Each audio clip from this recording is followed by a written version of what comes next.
leave Coach O alone. Stop inviting Coach O to weddings. Stop telling Coach O that he can come to the wedding and take his shirt off. Because Unc's going to do it. In case you missed it over the weekend, I don't know what event Ed Orgeron was at, but my man had to have gotten in some of that bourbon. Wipe Me Down came on, was the rap song, and Coach O's shirt came off. It's the most Louisiana thing ever. Coach O got in that bourbon, and 30 seconds later, he's ripping his shirt off. I don't think that man's met a shirt that he likes. Ever.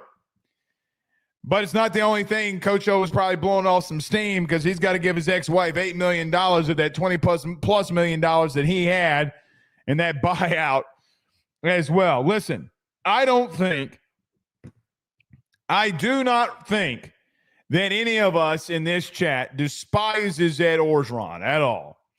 I think that we all believe that Coach O led us to what is not even really arguably anymore, but led us to probably the best season ever in 2019. I have no ill will towards Ed. Now, I hate the way that he left the program. I hate it. But, man, if you're going to find me talking shit about Coach O, it's not going to happen. It's just not going to happen. I started AYS, and Coach O was still the head coach. It was a long 2 years or 3 years. One really good year and then 2 years that sucked. And doing this show and doing this podcast. But y'all need to stop inviting Coach O to weddings because his shirt is coming off. The shirt's coming off. He's going to rip it off. But good for Coach O. Good for Coach O. You got to love him. I am not mad at the man. I know that there's still a lot of ill will towards the man from some.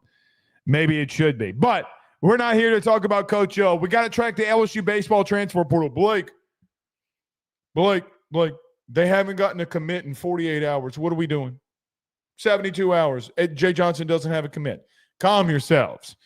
We will talk about Ashton Larson, though, entering the transfer portal. We'll get to that. Some teams that he might be looking at as well.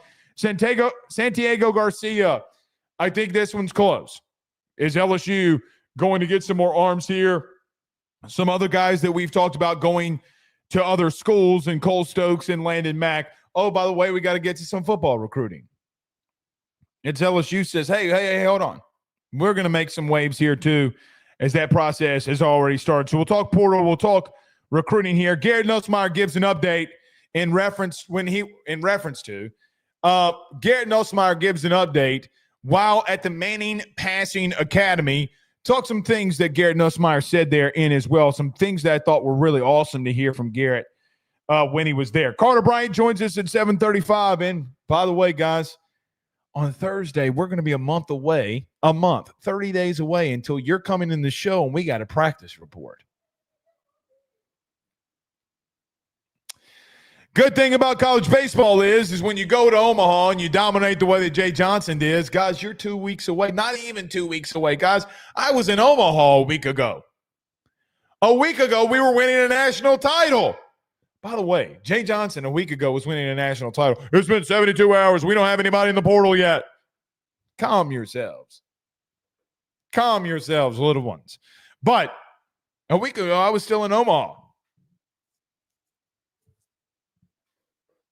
So, nevertheless, it's a really short window when it comes to baseball. You win in a national title till football season. I did tweet this, but I didn't put it out on the show. Hey, guess what? The last time you won a national title, a second-year starter at LSU came in here and won a Heisman Trophy. Can Garrett do that? That will be the question. JJ's Card says, Blake, you and the kids into sports cards at all? I am not. Carter, actually. Brian, who will be on here at 7:30. He's big into them. He gave Ben a signed Dwayne Bowe card, LSU card. That was really nice of him. So Ben would love him. I am not necessarily that big into him. Caleb Falk says, is Ace Reese available or is that fake news? He is not available at the current moment. Will he come available by tomorrow will be the big question. Christopher Westbrook says, let's go. Good to have you in here. Brian Chandler says, let's ride, fellas. Yeah, let's ride. It's going to be a fun show. Jamie Post is in the building. She says, let's go, Tigers. Good to have Winston-Salem in the building with us. Oh, where is everybody watching from tonight? You know, we were in, where did we fly into? I flew into Denver. And an LSU fan going to Omaha was from Ontario, Canada, flew into Denver to get to Omaha. It's like, hey, man, watch the show. So we got people up in the Canadian region, the Ontario region, watching the show. That was pretty, and had the accent. Said, what you doing? Hey. I'm like, God, dog. Kind of, I guess you could say a little bit of not so much West or Midwestern, but for sure. JJ's in the 337. Good to have you in here. David is in the 318-31 grade along with Peter Smith, who is in West Monroe. Yeah, West Monroe. Didn't West Monroe just I feel like I saw some high school news with West Monroe the other day. What was that? Michael says, what about the pitcher from Georgia? Well, we'll have to wait and see on Taylor there, but we'll talk about it. Landon says, seeing a lot of chatter around Ace Reese, any validity to it? I will tell you what I've been told. I have not heard anything from anybody that I know that has heard for an official fact that he is going into the portal. He has until tomorrow, but there was and is a lot of chatter that Mississippi State made him the highest paid player in college baseball. So they got a new regime there. I guess we'll see. I will say this. I have also heard that it's like, you know, he's got some relations with someone who goes to the University of Texas. So everybody claiming that it's just LSU trying to get Ace Reese into the portal.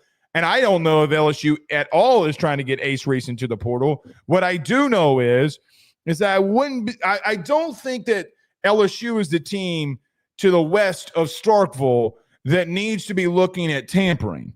If I were an educated man, just being educated, I would assume that the University of Texas, with a girlfriend in tow, might be trying to convince old Ace Reese to get in the portal. Little birdies whisper in my ear. Little birdies whisper in my ear. And listen, when your old lady's somewhere, you're not far behind. Fellas, let's be honest. I went 8 days without seeing my wife. 8 days. The longest in the last decade that I've gone without seeing my wife. 8 days when I went to Omaha because they went to the beach, and when I was getting back in, they left to go to the beach. Didn't see them because of my flights and pads and everything. 8 days. Bro, imagine you away for 6, 7, 8 months and you ain't seen your old lady. All right, now. All right, I mean, come on, man. We're all men. Y'all know what I'm trying to put in here. Hyper Ninja on YouTube. LSU Hyper Ninja says, Blake, your thought on the punting situation after Peyton Todd, leaving and go to ULM. You're better. You're better. I've had a little bit, Ninja, I've had a little bit of a hot take. I am really excited to see.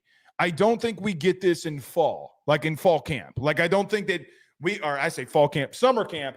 I don't know if we as the media that go to these things, I don't know if we will see a lot of special teams that mean a lot. You know, like I asked Brian Kelly a question at the press conference last year, and it was, Coach, two things. Harold Perkins is wearing the green dot, and then he's out at gunner. What's up with that? What are we doing here? And he just made just some protection. LSU hired Ahmad Anand, who the last Power 4 school he was at was Penn State, and in that they led the country in special teams in all 4 levels of the game.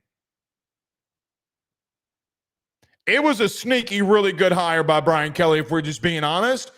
I'm really intrigued about special teams, to be real with you. Aaron Burrell is going to give Ramos everything that he wants and more if he doesn't win the job outright. That's what I think about special teams. Then you went in the portal in Middle Tennessee and got a punter. So Peyton Todd was never going to be here. But Wilson Alexander did report that news on Peyton Todd going to ULM. Going back home. Kid just, I hate it for him. He's had a rough situation in his time at LSU on and off the field, and not to really elaborate there, but it's been tough on him. Very, very tough. So good luck to Peyton Todd. All right. Everybody do us a favor. Hit the like and share. Share to all those groups if you're on Facebook and to all those social media pages. You're watching us, listening to us on YouTube. Like, subscribe, notification bell, wherever you listen to podcasts. Rate, review, and subscribe. When we come back, we're going to talk some recruiting. Some things you need to watch out for in the transfer portal for baseball. LSU, they're about to start heating up here. That will be the question that we get to and we talk about there. Garrett Nussmeier, the Manning Passing Academy. Really love some things that I heard from Garrett. Let's touch on them. Carter Bryant joins us as well. Let me get to a quick break. When we come back, we got lots of LSU things to discuss. Stay with us. BetOnline is the fastest and easiest way for you to wager on all of your favorite sports, contests, events with the first-to-market odds and lines. Find reviews for all the news for each league, including Major League Baseball, NFL, NBA, NHL, combat sports, college sports, esports, and even golf. BetOnline continues to be the top online resource for all of your sports information for live in-game betting, props, and futures. Head on over to BetOnline today and use your mobile device to join and make your first sports bet. Use our promo code BELIEVE50, that's BELIEVE50, BLEAV 50, to receive your 50% off welcome bonus on your first deposit. That's betonline.ag, betonline.ag. He will sell your house and find you a new. Well, Tyler's the man, he's here for you. If you want to buy or sell, well, it's not too late. Dial 955-0008. Just call 955-0008. Y'all call Tyler, he'll shoot you straight. Hey guys, I want to tell you about our good friends over at Red Stick Financial.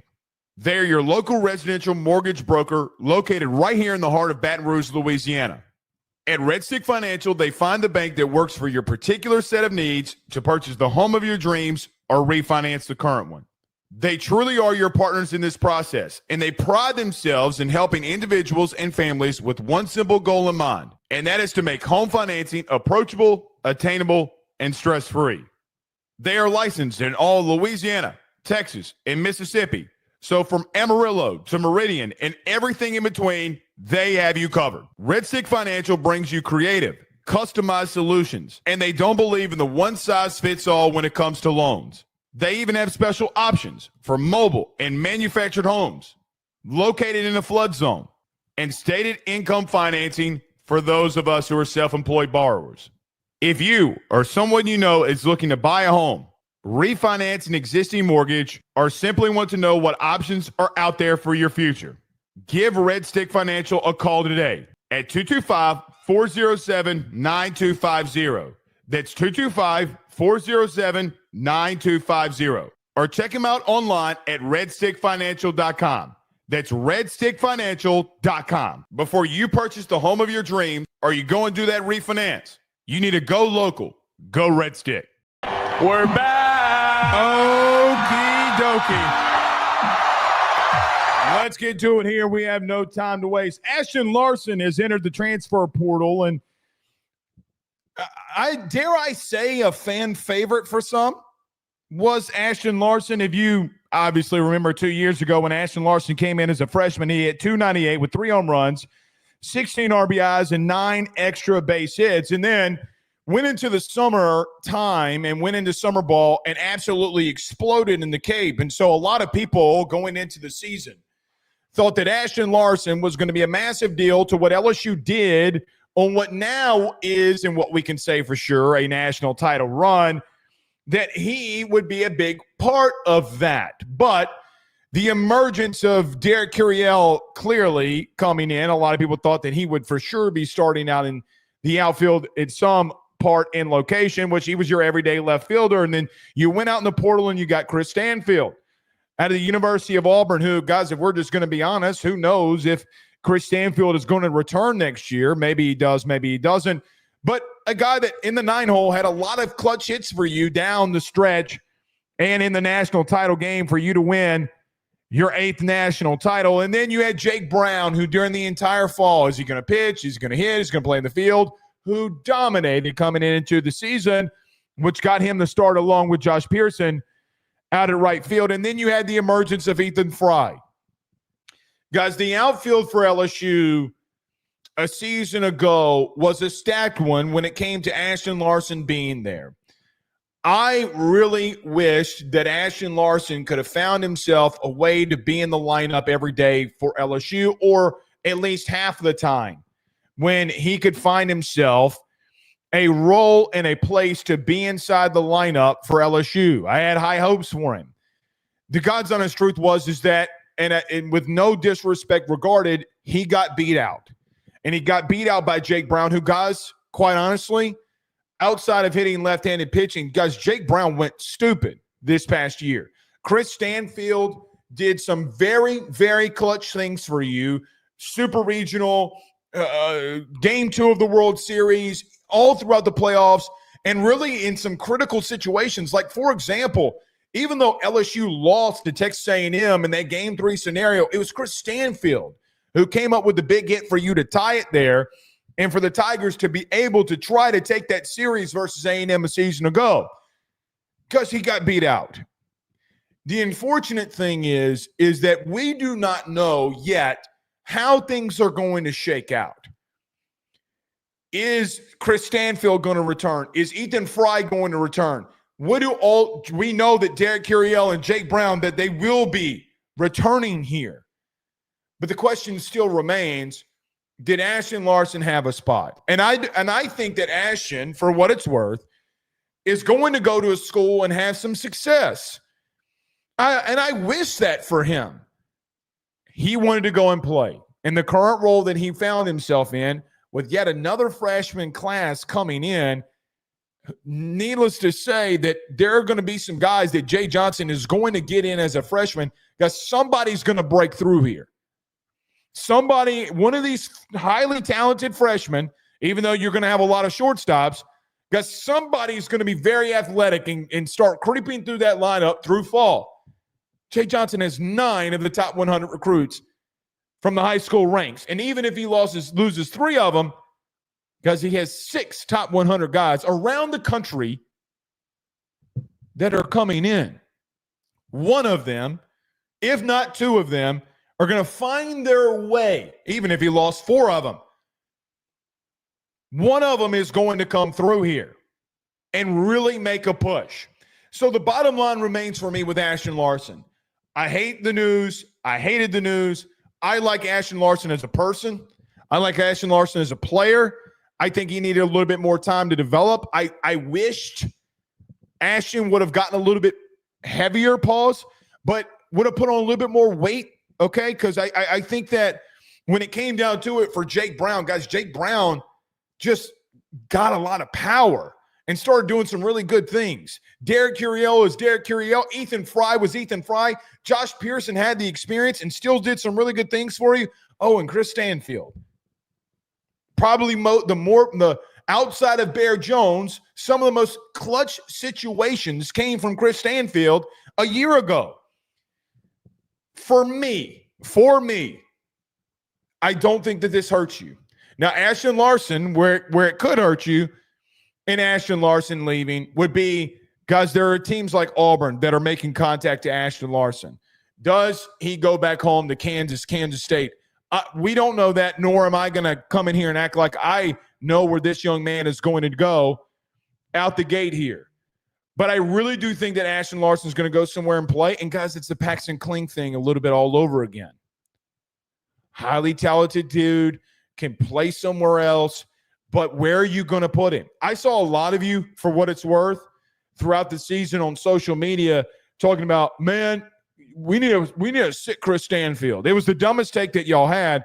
You can't do that. And God forbid You have a situation where Ethan Fry comes back and you stick him out in left field. You can move Kirill to center and Jake Brown's there and right.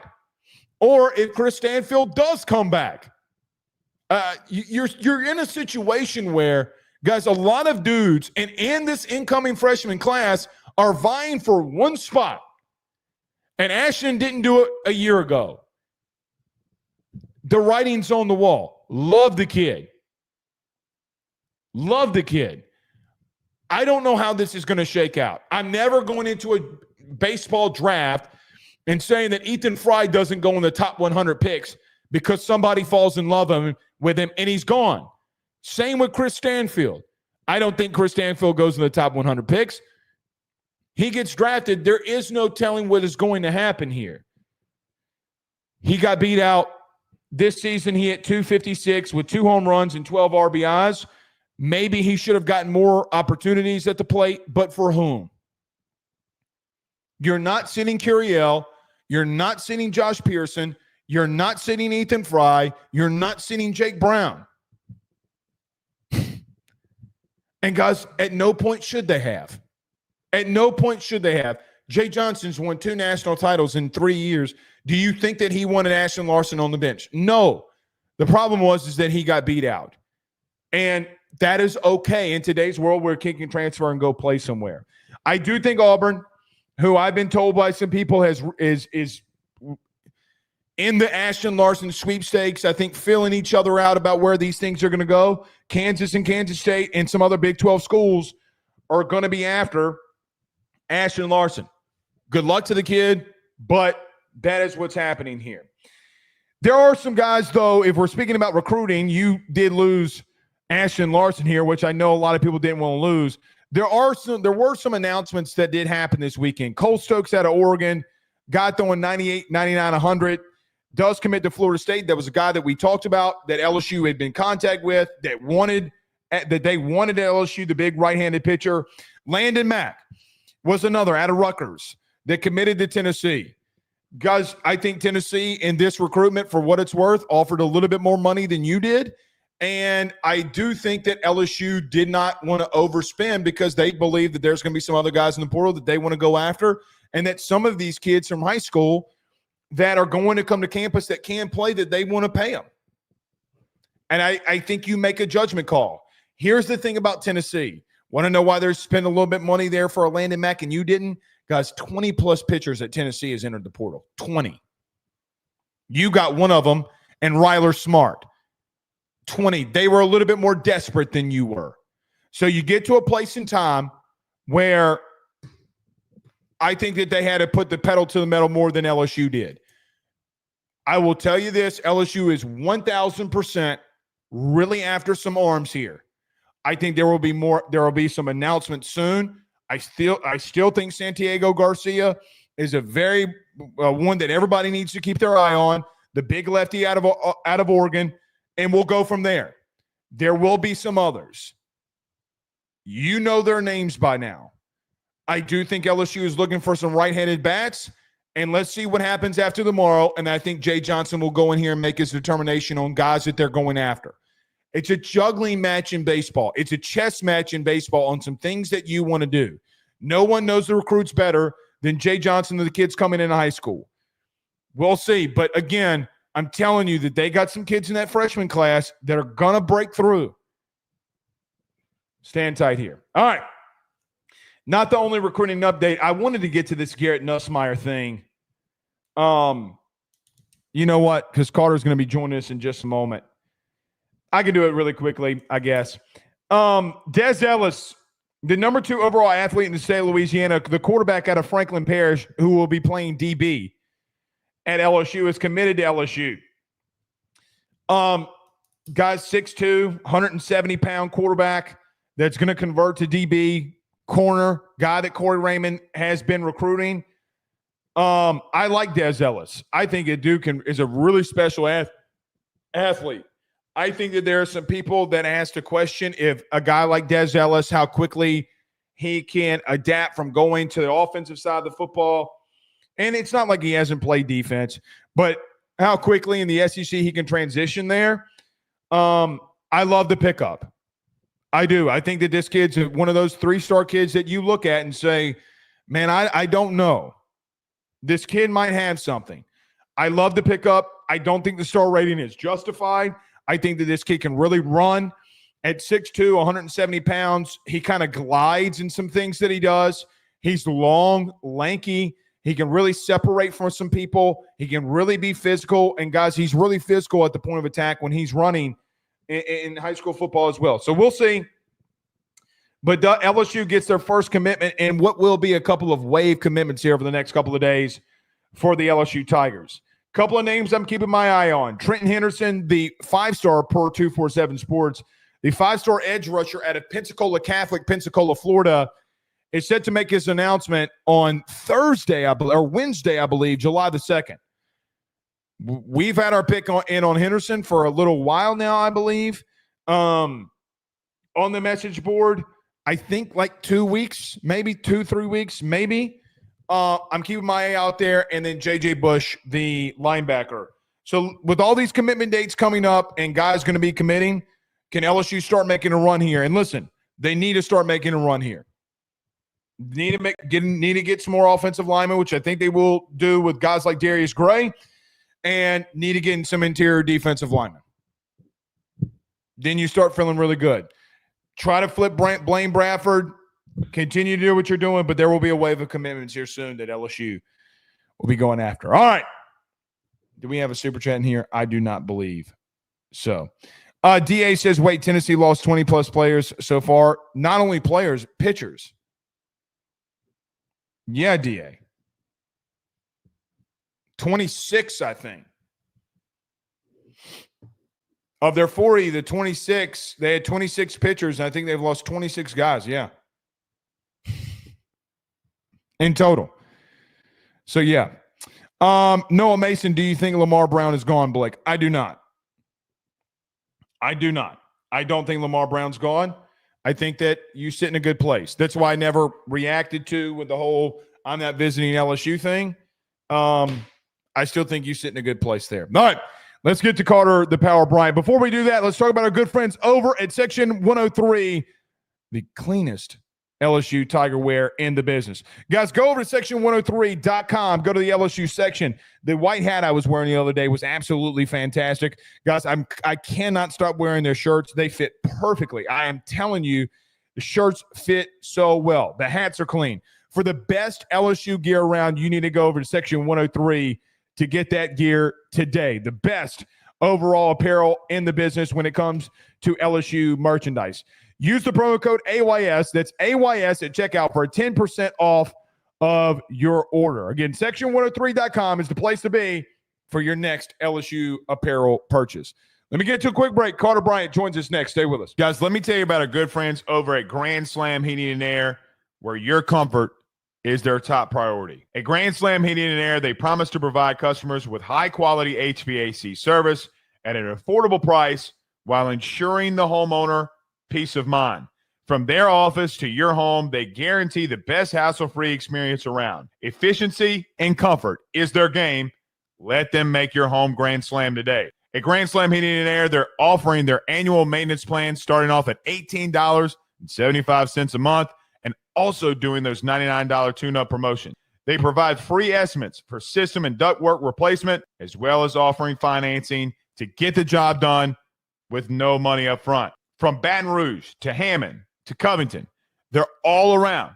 So what you need to do today, give them a call at 225-380-9065. That's 225-380-9065. Or go over to their website, getgrandslamair.com. That's getgrandslamair.com, where your comfort is their top priority. Hey, Southwest Louisiana, are you ready to gear up for your next outdoor adventure or tackle that next big job on the farm? Then head on over to Henderson Tractors, Boats, and Power Sports. At Henderson and Lake Charles, they've got everything you need under one massive 30,000 square foot indoor showroom. Kubota tractors and mowers to power through the toughest tasks. Polaris off-road bikes and side-by-sides to conquer any trail. And tracker boats with brands like Ranger, Nitro, Sun Tracker, and Regency pontoons for a day out on the water. Whether you're a farmer or a hunter or just someone who loves the great outdoors, Henderson has what you need to get the job done and have fun while doing it. Browse their new and used inventory over at their website, hendersonimplement.com. That's hendersonimplement.com. Or give them a call today at 337-436-4366.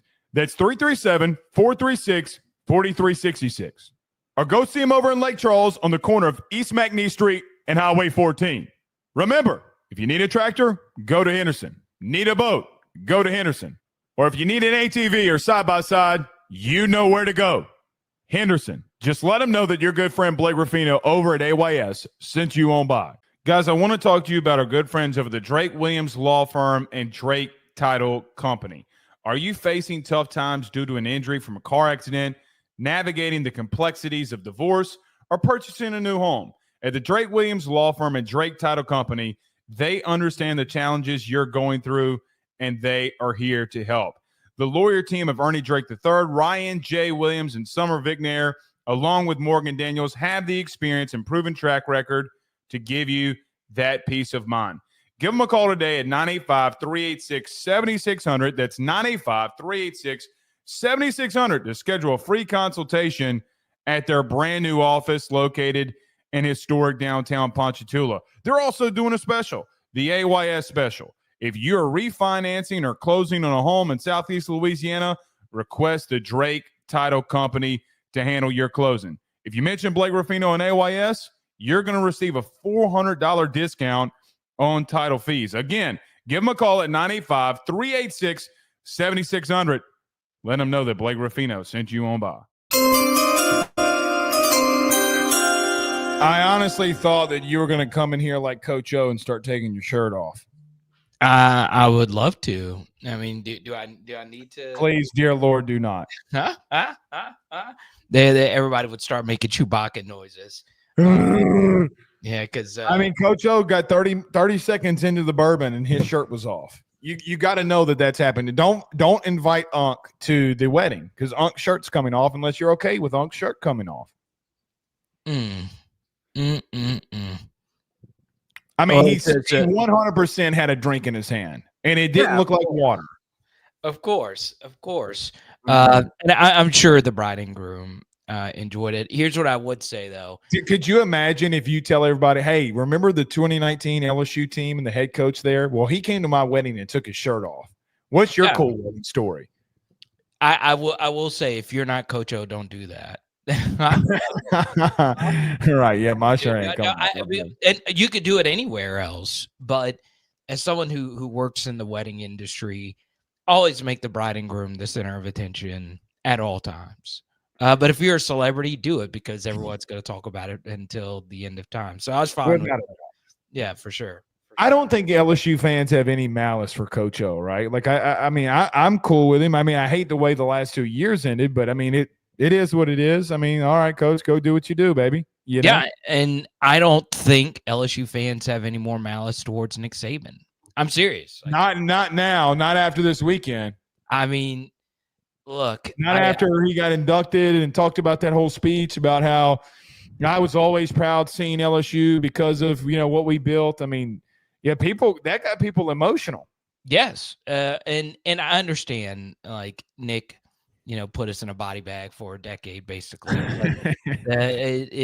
He got the thing started. And he made sure to include that this was a 3-8 team when he came and took it over. But it's also important to point out, Blake, how important the wives are of every single one of the coaches. Because, if Terry didn't do the recruiting trip for him, he's never here. So it's crazy to look back on that. Crazy to hear stories like Nick Saban meeting the LSU administration in Memphis, so no one knew that he, it's just all crazy, dude. It's all crazy to hear stuff like that now, because Nick Saban flies to. If Nick Saban if LSU's in a coaching search and Nick Saban, like even now, Nick Saban flies to Baton Rouge, people are going to freak out. Yeah. I mean, look, I think I think some Alabama fans felt uncomfortable when, he took his first photo in the practice facility earlier this year in game day. And they're like, wait, could Nick come back one day to LSU? I'd offer him $20 million and I wouldn't blink an eye. Yeah, it is crazy how underpaid he was, as wild as that sounds, even though, his Mercedes dealership stuff is just absolutely insane right now. Uh, but yeah, I mean, he's the guy that got it going. And as much as people hate him for, going to the rival and all that stuff, someone really had to kickstart it. And obviously there's more than just him. It's Kev Falk. It's a whole thing. But it's just amazing hearing him tell that story. And Mysterio's the main reason why, because of her convincing him to come down. Really good story. Really just interesting to hear. Glad that, we can kind of get through that. Definitely makes the Bama game change a little bit. Yeah, that's for sure. Carter, Garrett Nussmeier has been in the I was going to talk about this earlier, but couldn't get to it because we're talking a lot of baseball and recruiting stuff. Garrett Nussmeier has been at the Manning Passing Academy this past week. I thought that there were some things that he said that really perked my interest. I felt a little bit different level of maturity from him than maybe in the past. Am I off there? I mean, hey, I because he said three things that really stood out to me. Number one, I cut up all of my old film of all my mistakes last year and constantly are going through them, getting my lower half stronger so that I can be able to run better and be better inside the pocket. And then number two, like literally talking about the character piece. So like, hey man, I think that we're more together than we were at any point last year. I mean, he's saying all the right things, more than what when we look at a Garrett Nussmeier from a year ago, it was like, oh, A&M Stadium's not that loud and all these crazy things that kept coming out. I felt like there was a lot of maturity coming out of Garrett, along with some talented throws and big throws he made at the Manning Passing Academy. I guess your kind of thoughts about some of the things Garrett's been out here saying the last couple of days. Yeah, so let's start with, for me, I'm a Peyton Manning diehard. I have a Peyton sticker on my little microphone here. I always consider this like the first weekend of college football season for me, because it's so cool that all the elite quarterbacks are together, and it kind of reminds you of how these kids actually camp whenever they're trying to figure out which school that they were going to go to, right? Like Peyton Manning said something pretty profound, that 25 of the 32 starters were Manning Passing Academy coaches, like Jaden was a few years ago. And that would be the next thing. This, a few years ago, was like Burrow was. Yeah. And I think a few years ago for Jaden, this was a huge weekend. If you actually go back and look at the throws. He went off. Yeah, and you could see his throws were as good, if not better, than the pocket QBs that were actually known for throwing.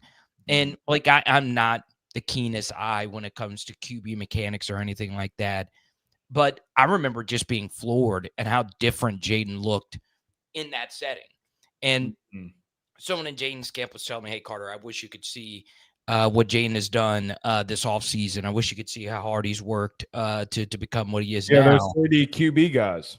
Yeah, and look, the Manning Academy was like the first time where you could see him throwing, and then you could see all the other quarterbacks throwing it. And Jaden really did look different. You can go back and all the throws are there for you.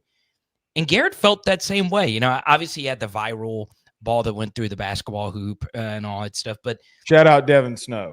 Yeah, hold the Mayo. And Todd McShay had a shot of it. It was insane watching Garrett throw and it look the way it should look, right? So it was a big weekend for Garrett. I do agree with that. And it's also interesting that him and Arch roomed together. Is this an SEC championship review of these two QBs? So overall, good weekend for Garrett. And I understand everyone would say, well, of course, it was a good weekend in an underwear Olympics, but he really did stand out. Ask anyone that was there. They said the same thing. I don't think I'm ever floored by anything that Garrett Nussmeier does from a physical aspect. Meaning, that's Garrett Nussmeier. Yeah. Can he throw a football through a basketball goal at 45 yards? Dude is insanely accurate. I walk out of this weekend not caring about the physical, but the mental. Yeah, the together. The mental for me has kind of shifted. Okay, what did he say? I have been constantly going through my mistakes because I cannot do that again. here is the truth the way that Blake Ruffino sees it. I didn't hear Brian Kelly talking about those mistakes.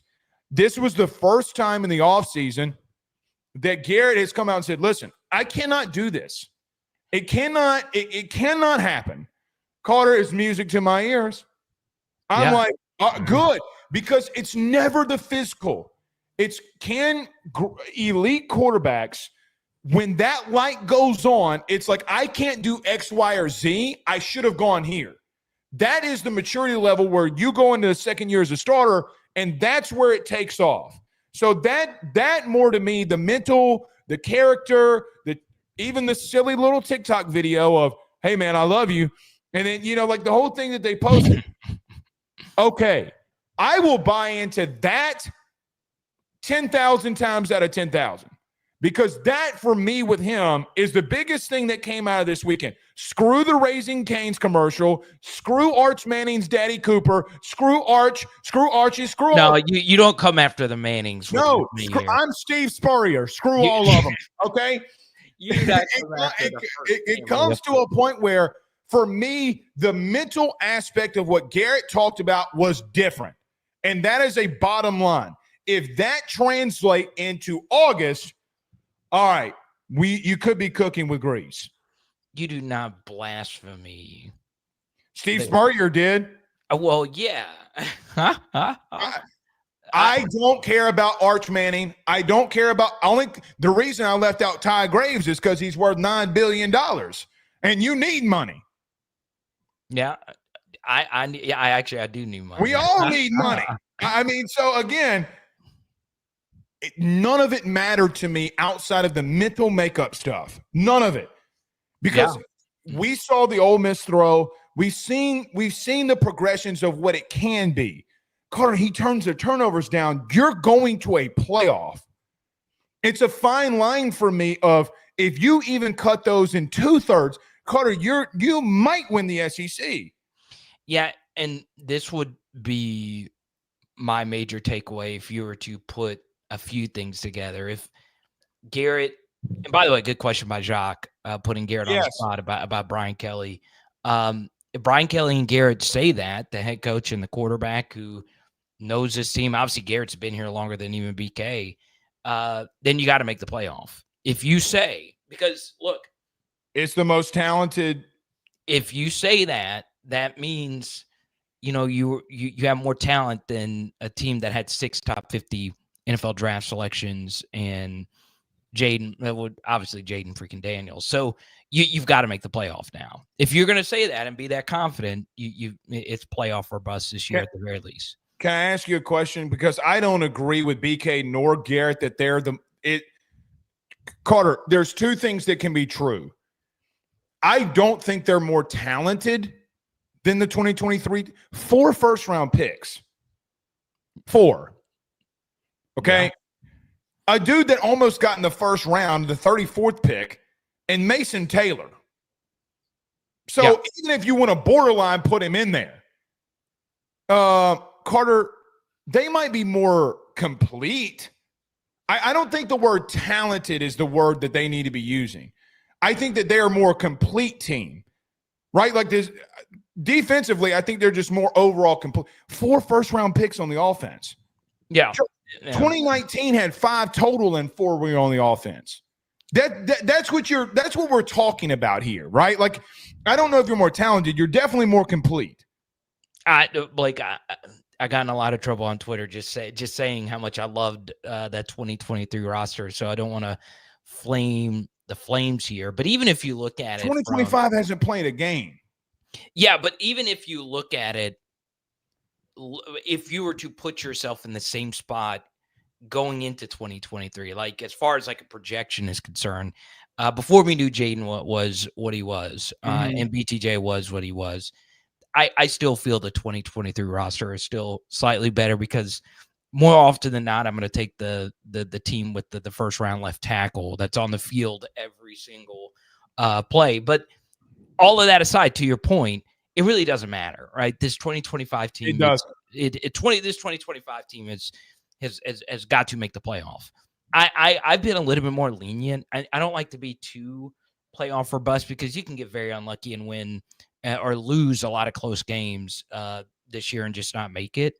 But if you feel so confident that this team is better than a team with the first round offensive line selection since 1998 and 3 other offensive line draft selections that you all have to replace, then power to you. I just better see a playoff appearance next year. No, Carter, I mean, not to argue. It is playoff or bust. Yeah. You know why? That's You can't spend all that money and say that this is the most talented roster that you have and not be there. Yeah. DK went to a podium and said, "We'll see y'all in the national title game." I'm excited. I mean, I'm sure, but hold on. There's also a situation where you can't make that statement and not be there. Yeah, and let me ask you this. I'll give him grace on national title. I'm not giving him grace on not making a playoff then. Yeah, I'm with you on that. Let me ask you this, Blake. So I brought this up on Twitter, and I'm literally working. I stay up till 3 a.m. working on this. And this is your tweet about defense. Yeah. So what? And this is open to your lovely listeners. This is open to the powerboat company that's now supporting you. Well, what's the name of it again? Say that again. The powerboat company. I heard. Oh, this Henderson. I need a boat, man. I do, man. I need a boat. We need to. We own a boat, man. Hey, that's what I'm saying. We need to recreate. We need to create a spicy ad for them. Me and you. We need to do. Remember in Step Brothers when the Catalina wine mixer and all that. Went on the boat. Yeah. Boats and hose. Yeah, but no. Just, what do you? And this is open to your audience as well. What do you think is the big thing why the defense is struggled so much? You haven't recruited. Yeah, I mean, let's call it what it is. Your entire 2023 class left you. Yeah, they did. It left you. You went. Here's what I ultimately think. I think BK overachieved because he had a special dude at quarterback in year 1. He then overachieved because Jaden Daniels, Malik, and BTJ go off. And I think the expectations in the beginning of all of this, with myself included, which I was wrong in doing this, I think we did not realize when they had 36 scholarship players how bad of a rebuild that LSU really needed to go through. I think because Jaden and that team went off, they had to replenish, and they hit in the portal, and then they got killed by the portal. They hit with it, and they got killed with it at the same time. It massively upgraded them offensively, obviously, with Jaden Daniels, but you miss out on guys like Denver Harris. Deuce Chestnut, for whatever it's worth, went off at Syracuse. Yeah, the year he came back. Yeah, it's wild. The year that he went back to Syracuse, he went off. In a league that passed the ball a lot, you missed in recruiting, and that's why you ultimately got beat. I've brought this stat up all the time. The interior of the defensive line is where you missed the most. It's where you missed. Because of the simple fact, Carter, in all of the SEC losses that Brian Kelly has at LSU, they're averaging giving up 250-plus yards on the ground. It's actually 263 point something, to be exact. Yeah. So and all the advanced rushing metrics are really bad too. They're really, really, really bad. All of them. Yeah, and that is where you defensively, you've gotten killed, and then you missed at safety. And you're putting so much pressure on Deshaun Spears as a freshman to come in here and start. They were like, oh, well, this kid can't play. Dude, he's a freshman. Y'all can't recruit then. Okay, and I don't mean that they can't, because they clearly can. I'm just saying you can't put all that freshman on Deshaun Spears that you needed to be there. Defensively, Carter, in my humble opinion, they didn't recruit, but they didn't scout at the level that they needed to get guys in here. Brother, you're in year 4. So and have a whole recruiting class that should be there, portal or not. So they're also, you just missed in recruiting. And some of that is staffing decisions. I mean, they've made some very strange ones there. They're about to make some hires soon. Yeah. So, and for recruiting. Here's what I'll say, and I dropped a 30-minute episode on my Patreon. If you want to go check it out, everybody that signs up, you get a Joe Burrow. Well, what do you think? Well, I think some of it is out of their control, and it's something we don't talk a whole lot about. This is so much harder to defend the SEC now because everybody has good quarterbacks. So if you actually go back and look at the early 2010s and late mid 2000s, right? That's, the number one message I get is like, I want to go back to the Tyrann Matthews and the Patrick Petersons and Devin Whites and pick any era or year you want. And those guys were better players than what we had now. But there was not as many good quarterbacks in the SEC then as there are now. The level of quarterback play from the bottom tier teams has gotten way better. And what happens is life becomes so much easier when Vanderbilt is on the schedule and Ken Seals is the quarterback for Vanderbilt, who is Dookie Water. Instead, you got to go up against Diego Pavia, who's very freaking good at football. He's not special. He's not Johnny Manziel. But Diego Pavia is the third or fourth best quarterback LSU will play this year. I can't go there. But continue. Yeah, so you think he might be the best? No, I think he might be the one. No, he ain't the best. Yeah, so that's the problem. I would not take him over Mateer, Sellers, Lagway, Klubnik. Yes.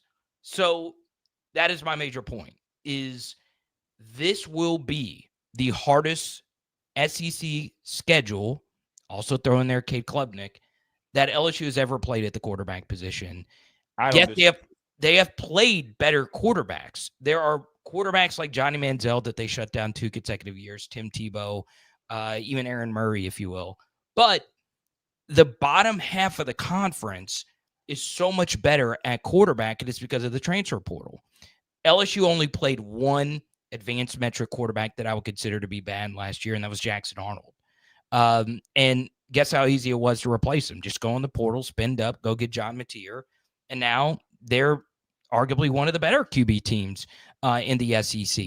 So while LSU has struggled with some of the talent and some of the coaching, it is amazing, Blake, when you actually run the numbers, how much better the SEC has gotten at QB, right? So let's just use one hypothetical. Go back to 2012, a great LSU defense. They beat Auburn 12-10 in a weird game in Auburn. Some of you probably remember that game. Some of you probably went to that game. And the quarterback for Auburn was a guy named Keel Frazier, who's probably selling insurance now. His QBR was 22 on the season, right? There are no quarterbacks on LSU schedule right now that they will play next year, Blake, that has a QBR under 67. Which is actually a fine mark. DJ Lagway is at like 57, but I think most of us know he's going to be better than 57 next year because he was playing as a true freshman. We don't know what Austin Simmons' QBR is. We don't know what Ty Simpson is because they've not really played. But Taylon Green, out of all the quarterbacks that are coming back for their teams next year, Blake, has a higher QBR than a team that LSU played in the national championship game back in 2007, Tommy Brockman of Ohio State. So as fans, 2 things need to be true. You should demand more out of whoever you want to be running your defense, whoever you want to be out there playing for the LSU defense and all of that. But you also have to understand it is so much harder to be a good defensive coordinator because you don't have these weak-ass quarterbacks like we used to have in the SEC. So we'll see how they actually size up versus a brutal schedule this year. Well, then you need to go get guys that can sack him. Right. So, you do need better players. I mean, that's one thing, and that's what they went out there and got. I do think an edge that they did. I mean, you just can't give up that many yards on the ground, though. I mean, Carter, here's the truth. Under Brian Kelly, there's not been many. There's been some. There hasn't been many areas where I think of Ole Miss in 2023. They're just, when they've gotten defensively, they've gotten their asses whooped. It hasn't come in the air. It really had. It's come but by the way of either quarterback zone read, inverted veer. I mean, that's where they've gotten obliterated. I mean, Carter, they've had 3 games in the last 3 years. They've given up 300+ rushing yard games. Oh, it's insane. I mean, I will tell you this, Blake. The Baylor game, Sawyer Robertson is a good quarterback. He's very underrated and all of that. But you also got a pick six that he put on a platter for you that really, and Garrett played amazing in that game. But man, last year we were talking about, hey, let's get the young guys in. Let's see what the young guys can do. And well, you got obliterated. Sawyer Robertson obliterated you. It did. He cooked you, and they don't have SEC skill guys at Baylor. They got good guys, but they weren't. Ryan Williams wasn't out there running routes. So, I'm glad that they addressed it. I'm still really high on Blake Baker, but you also just need to hope that some of the quarterbacks that you do play this year have bad games, or Blake, a lot of the quarterbacks do return that had good games versus you last year. Blake Baker now has experience versus those guys. He feels better about adjusting versus those types of guys going into next year with hopefully better players. Ain't no adjusting. The Lenora Stellar's going downhill. I mean, Carter, I don't think A.J. Halsey runs away like you had safeties running away from him a year ago. Yeah, that's where you come on. We had a safety that ran away from Lenore Sellers, had no interest in the world on wanting to tackle a 240-pound man going downhill. You have not. You know the play that I'm talking about too. No, yeah. No, trust me. I mean, so you get back, bro. They were scared. I mean, like, I'm not trying to be. He was scared. So you get to a place where it's not only that. I just feel like that you had a lack of, like, you got punched in the mouth and you didn't want to respond. That's a culture thing. That's a pride thing. So do you think that what's your opinion of the quarterbacks that are new, not Arch, but Simmons, Simpson, and Stockton? I mean, the Mannings, Ty Simpson was the best overall thrower in the camp. Take that for what you will. So do you think all three of those will be good QBs in your? I think here's what I think about Ole Miss. I do not want to take the Mannings on the Simpson thing. I need to see it with my own eyes. Name a time that Lane Kiffin, even going back to Bama, has gotten wrong at quarterback. Matt Corral, Jackson Dart. If Jackson Dart is if Matt Corral is the lowest floor that we're going to get from Ole Miss at quarterback, my brother in Christ.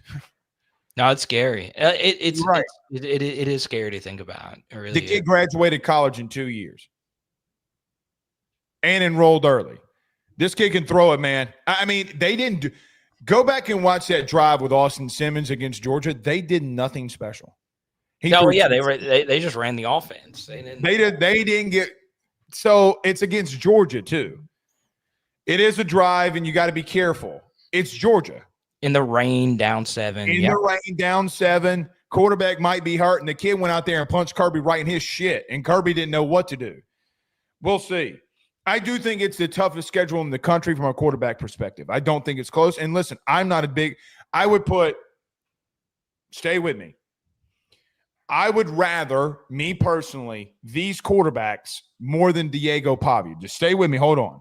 Oh, okay. I would take Arch. I would take Klubnik. I would take Lagway. I would take Sellers. I would take Mateer. I would take Marcel Reed. I would take Austin Simmons. And here's my hottest take. I would take Taylon Green over Diego Pavia. Wow. Here's what I think happened with Vandy and Diego Pavia. Carter, they were still 6-6 a year ago. I understand everybody freaked out because it's Vandy. The last stretch of the season for Diego Pavia was awful. He had 7 fumbles that he gave up. All 7 were recovered.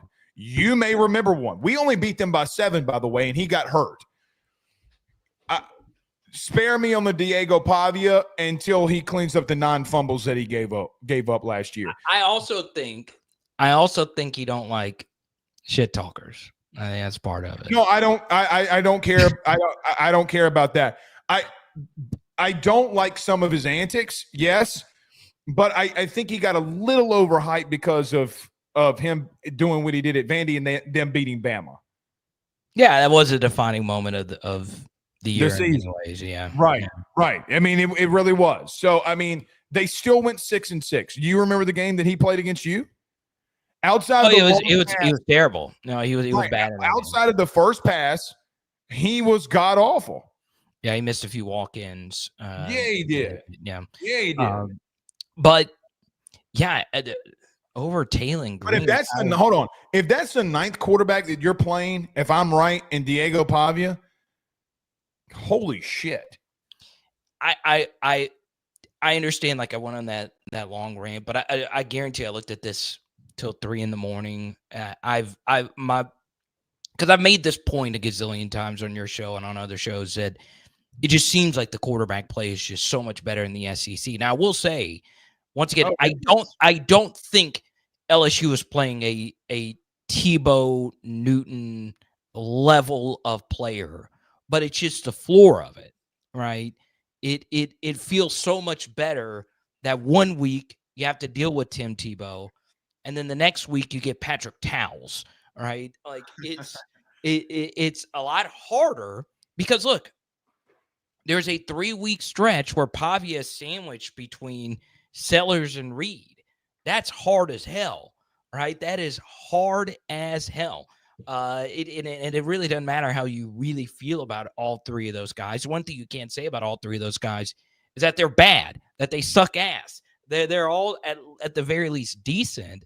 Where if you're not playing Kentucky and Calzada, you're not playing Tennessee and Aguilar, or Prabula at Missouri, who I like, but still it's going to be a first year. You better put some respect on Prabula's name.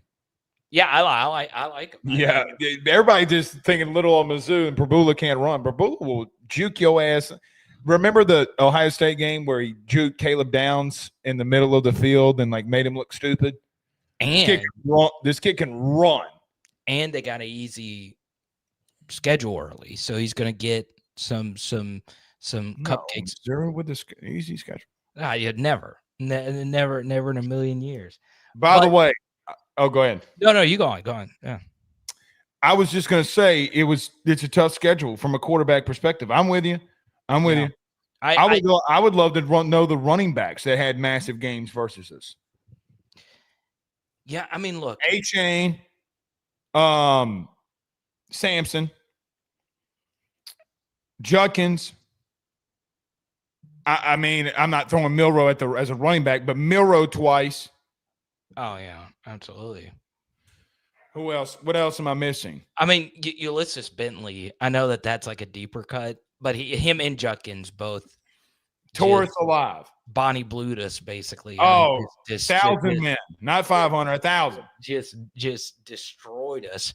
But I really do think Bonnie Blue could defeat the gorilla.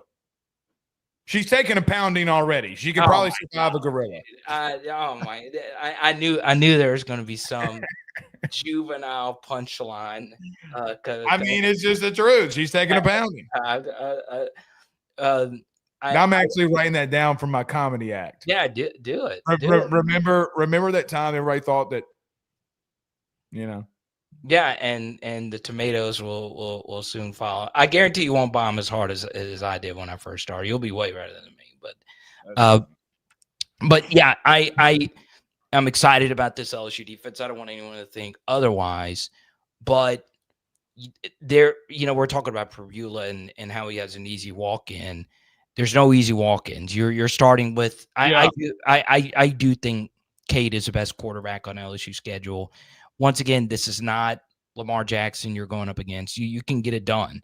And in LSU's defense, per my breakdown of this last night, they have done really well versus the elite quarterbacks historically, as many people know. But it's just so much harder when you're basically playing an NFL schedule of quarterbacks, in that not all these quarterbacks are going to play in the league, but none of them are bad, right? So, we'll see how it plays out. Last thing I'll say to you here: do we have any super chats? No. Oh, good. Get a super. All right, let me throw this your way, okay? And I'll get you out of here. I agree with what you're saying on the quarterbacks. I think it's undeniable. Brother, you can ask Megan. All weekend, all I did was break down Clemson, and prepare for what we're going to be doing after the 4th of July. They're going to make LSU tackle in space. And, brother, I'm just going to tell you right now, if you can't, they're going to beat your ass. Brother, again, hold on. All right, this is their first 20 plays. You ready? Mesh, pass plays. Mesh, mesh, mesh, crosser, crosser, mesh, mesh, crosser, crosser, mesh, mesh. I love the theatrical. Let me go get my notes and then just give you everything. Okay, hold on. You ready? Fade, fade, mesh, crosser, crosser, fade, crosser. Yeah, I agree. That's how they scored their first touchdown. Mesh, drag, drag, fade, crosser. And tackling also is subjectively, anecdotally here, always toughest in week 1 because you don't hit. Yeah. I was being sarcastic, but no, I know that, but that's okay. I love the comedic pause of you acting like you're pulled up. that was funnier than the pounding joke. I'll give you that. No, the pounding joke was good. Yeah, I'll give you that. But I was like, I thought Blake was going to pull out some Brian Baldinger film sheet of all their plays. But you are right. They do love to run mesh. Golly. AJ Halsey's the key to the game. If he's the starter, whoever that safety is in that slot, whoever's in the slot's the key to your game, because they're gonna run that shit all night. Hey, did you see they released the New Jersey numbers for the? I did. AJ Halsey number 13. Getting them 13, baby. Lots of underrated DBs. Ron Brooks, Dwayne Thomas. Let's go 1-3. See Webb. I literally might cry if I see a safety tackle receiver in the open field right when he catches the football. I might cry. I mean, I know you're going to cry. You're going to be texting me, Blake, did we just make a tackle in the open field at safety? Are you going to the game? I am not. Post game will be here. Yeah, here's a promise I'll make you. You ready? Yeah. I'll do the same thing for LSU football. Me going to Omaha is if they get in the playoffs and make a run. Are you going to go to a playoff game? I'll go. You got to make it though. You got to make a run. I'm not going to waste my time and lose my money based off of you not being able to perform. Our playoff games on TNT, baby. I want to be on the TNT game. I want Ernie Johnson and Charles Barkley and Shaquille O'Neal on our call, man. That's what I want. CW, baby. Here we come. Let's go. All right, Carter the Power Bryant. Appreciate you, dude. Later, bud. Peace. All right, we're out of here with Carter as well. We will see you all tomorrow. I can feel football in the air, man. I can feel football in the air. It's here, guys. We'll see you tomorrow. Have a good night. Peace.